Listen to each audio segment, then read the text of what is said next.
All right, shall we begin? Are we ready? Certainly.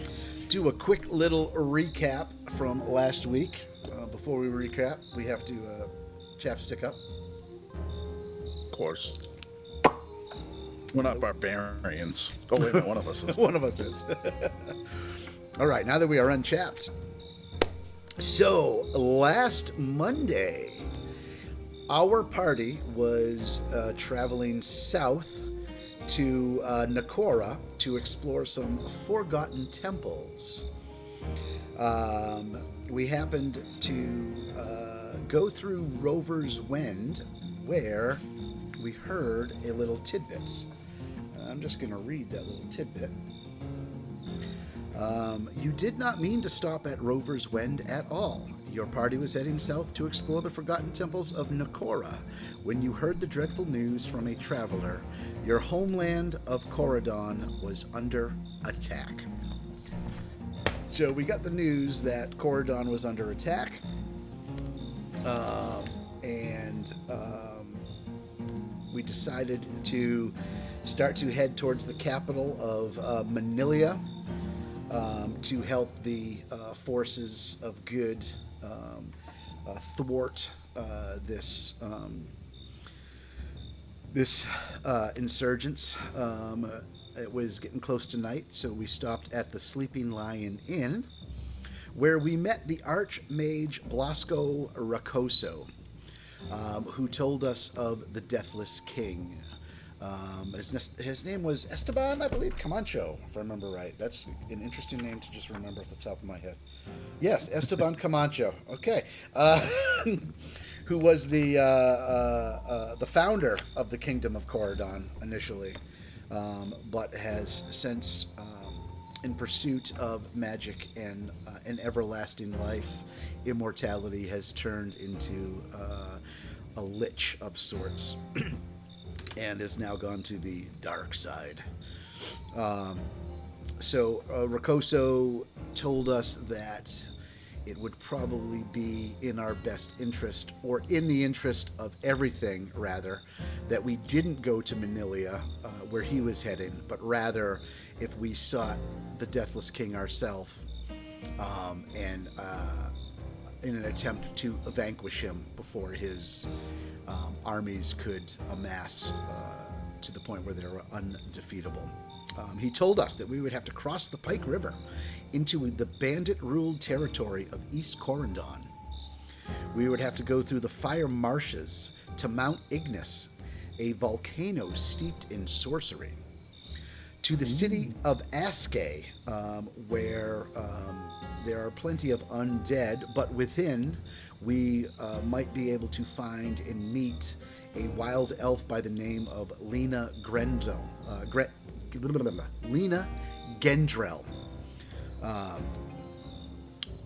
who is well known to ARCHMAGE Rakoso, and he said she might have some inside information on how to not only destroy the Deathless King, but to get into his fortress and such things.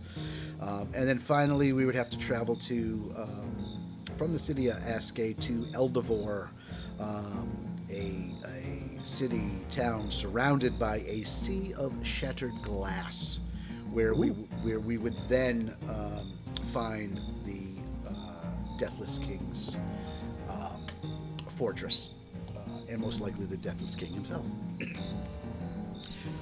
So that is a bit of the recap of the intro, anyways. East Corndog. Yes, East Corndog, Mickey 3.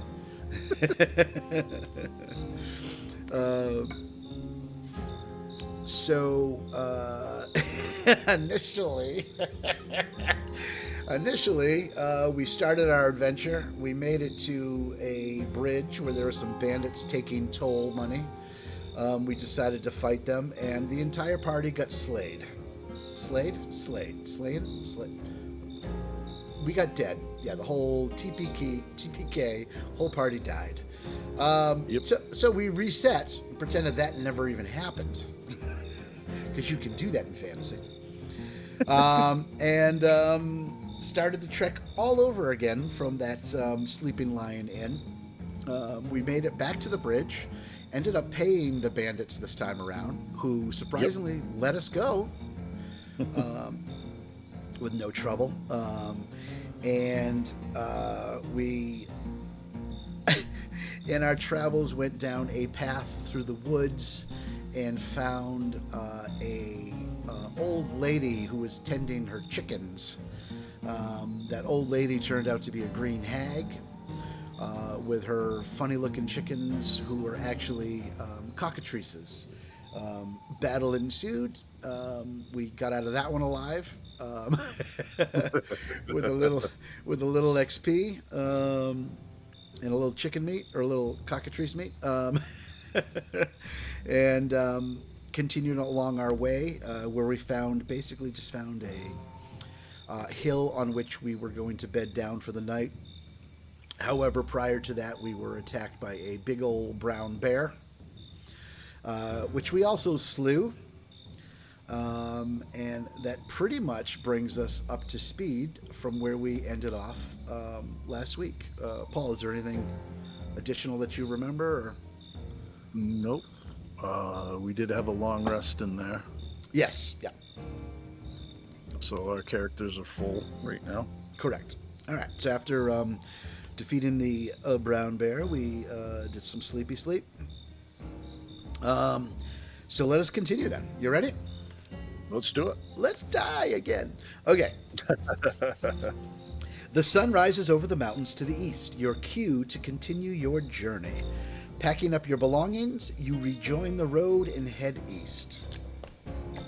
Turn to 207. You continue to make your way down the badly paved road, more often walking along the tufty banks of the path than risking twisting an ankle on the uneven paving stones. Cries of violence ahead send a shiver down your spines, and you draw your weapons warily. Sure enough, around a bend in the road, a party of howling orcs, as brazen as you please, come charging toward you. More cries are heard in the distance, making it clear that this is merely the edge of a much larger battle. The orcs are in no mood for negotiation, and there is nowhere to hide. Battle is inevitable. Turn to 285. So can I back this up a second? Yeah. So even before we saw that, Illian had his bow. Very nice. Very nice. And when even before we saw the orcs, the bow went. It glows in the presence of orcs. Very nice. Oh man, I didn't know we were going to be doing props. Yeah. It's awesome. I was waiting for the orcs. Okay, fight a basic battle against 3 orcs. Oh. All right, so we got 3 orc raiders. Why don't we?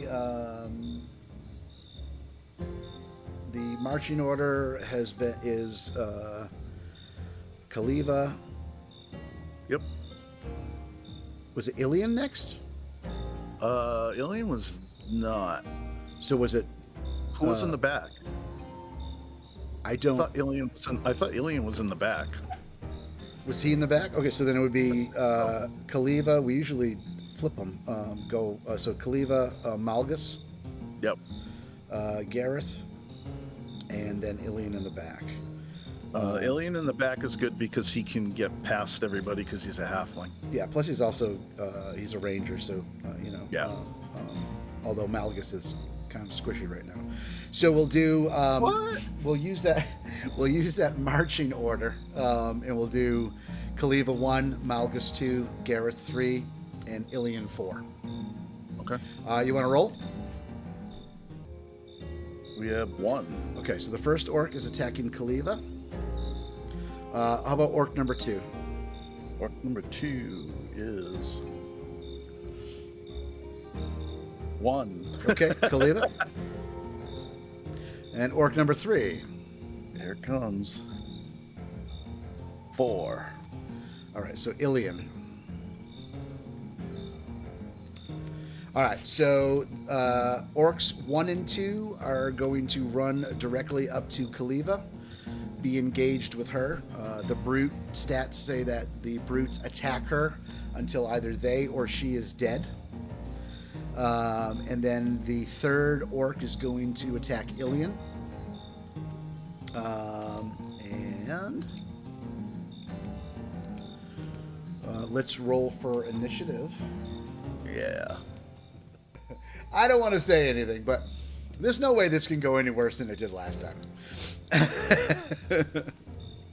These are the things we think and we don't say. No, that's right. That's right. So the Orc Raiders don't have an initiative. Maybe just roll one die for them. Yeah, go ahead and roll one die for them all. Okay. We're looking at I rolled a 1. Okay, well, there we go. Very nice. All right, so Kaliva is up first. She is going to be swinging at orc number 1 for those keeping track of stats. She is going to use her bonus action, and she is going to rage.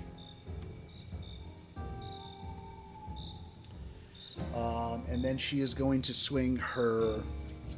hang on. Oh, hang on. Okay, I'll wait right here. I gotta switch to battle music. All right. So we are looking at a 13 armor class. All right. So she's gonna swing her great axe. Sure. Dude. Oh, Jesus. Nat 20 again. Let's go. This was showing 1. Let's nice. go. So double the damage. All right.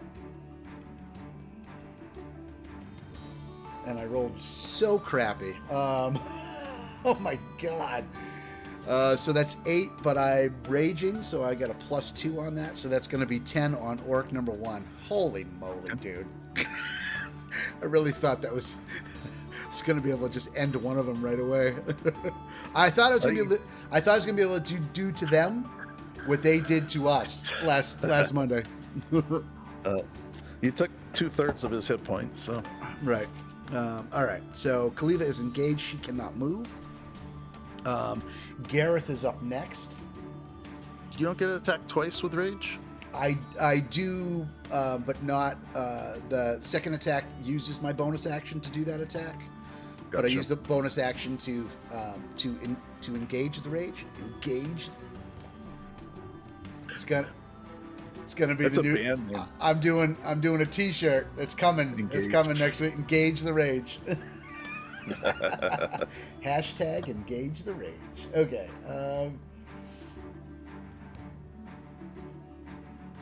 So Malgus, Garith. I'm playing the wrong character.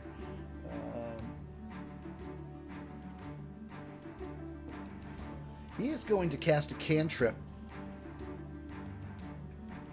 on number 1, called Toll the Dead. Nice. You point at a creature you see within range, and the single chime of a Dolores bell is audible within 10 feet of the target. Nice. The target must succeed on a wisdom saving throw or take 1d8 necrotic damage. If the target is missing any of its hit points, it takes 1d12 instead. Nice. Wow. Okay. So it passes the wisdom saving throw. Well, that's cuck-a-pippy dirty rat. And that's a cantrip, so it's not half, right? Yeah. Yeah. There's nothing else there.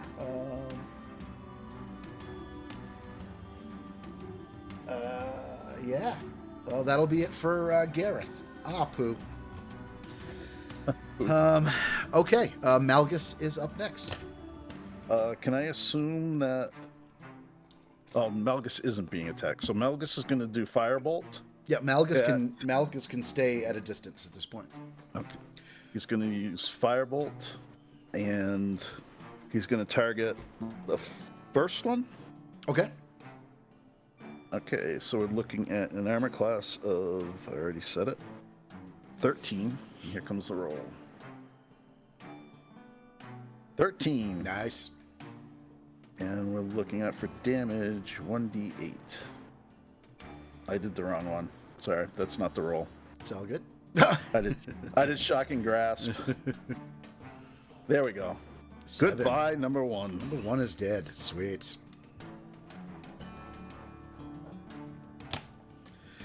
Any bonus actions? Malgus does not have any bonus actions. Okay, then Illian is up next. Illian is absolutely enraged because he's got an orc in front of him. He's going to use his short sword, Avenge, on... I got orc number 3, right? Number 3, correct. Here comes the swing. Swing, and I rolled a 1. Oh, you know what? Keep forgetting. So I missed, and I'm going to use my bonus action to use Revenge. Okay. Oh, I gotta see if I hit first. We'll just keep rolling random dice. All right, Hey, 23. there we go. And then I will not get my +3. I'll just get the dice because it's a bonus attack. 6 points. No, it would be 3 points of damage. Okay. So it's okay. All right, so then Orc number 2 is up. Orc number 2 is engaged with Kaliba. Melee weapon attack, +5 to hit. Okay. Yes. Ouch. Ooh, big damage too. Yeah. Okay, so that's going to be a total of 10. Her AC is 15, so he's going to miss. Nice. Thank God. 1d12 + 3. That's a lot of damage. Yeah. Well, it is a great axe. But... It is a great axe. Okay, Orc number 3 is going to be swinging at Illian. Okay. Oh, that's not going to be enough. 4 + 5 is 9, and it's definitely not. He is 14. All right. Nice. This is a much better start. All right. Kaliva is up next. She is raging, so she's going to swing twice with her great axe. At number 2, obviously. Number 2, yep. First one's a 12. I think that's going to miss, right? 12 is going to miss by 1. All right. Second swing. That's better. A 21 to hit. No, that does. So we're looking at 7 + 2, 9 points of damage on Orc number 2. Very good. Yeah. All right, Malgus is up next. Malgus wants to try that again. He's going to cast Toll the Dead again. Malgus? Not Malgus. I keep... Garith. There you go. Wow. I say it one more time, we're just going to have to swap characters. So... Yeah, maybe you can keep Malgus from dying. Well, yeah, okay. Gareth is up. He wants to try Toll the Dead again. He needs a wisdom saving throw. 2 is not going to do it. On Orc number 2 has damage, so that's going to be a 1d12. How about that? 9 points of damage on number 2. Bye-bye. Nice. Another one is vanquished. Boom, boom, boom. Ba-dum, boom, boom, boom. Ba-da-dum, boom, boom. All right. Malgus is now Malgus is up. Orc 3 is all that is left. We're gonna do Firebolt again, the cantrip. Nice. We're looking at a roll of 24 and 1d10. We're looking at a damage of spinning 6 flat. All right. Still up. All right, and Illian is next. Illian Oh, Illian might get the chance to kill the last one. That is awesome. He just smiles as he looks at his two swords. Avenge will swing, and that is going to be a 16, which will hit. Sweet. And we are looking at, well, not a great roll. 5. Ooh. That has 1 hit point. Close. Got to make this right. one count. And then the second one, short sword revenge. Can't see it. 21. And assuming that he rolls a -3 on the dice, he's killed it. 7 points of damage. He smiles as he looks at the blood on the end of both of his spears. That's it. Nice. All right. All right. So if you win, turn to 183. The orcs have few possessions and little money on them. You find just 4 gold pieces amongst their belongings. Good. One orc has a handsome but unenchanted hand axe, which you can take if you wish. Illian might want that. Go for it. Khalif already has 4, so.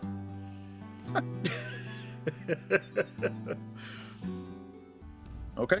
All right. We get gain 75 experience points. It's not quite enough. 25 away. So close. Damn. Cries of defiance and anger can still be heard behind a nearby hill. The orcs are obviously fighting someone.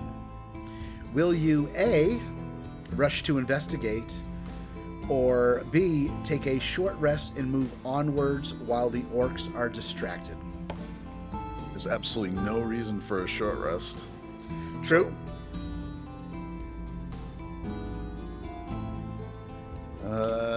What do you think? You want to put it to a roll? I would say this, just narratively speaking, and I may regret these words, but narratively speaking, I would say that Illian has got bloodlust going on right now, and he's assuming that there's more orcs to be slain.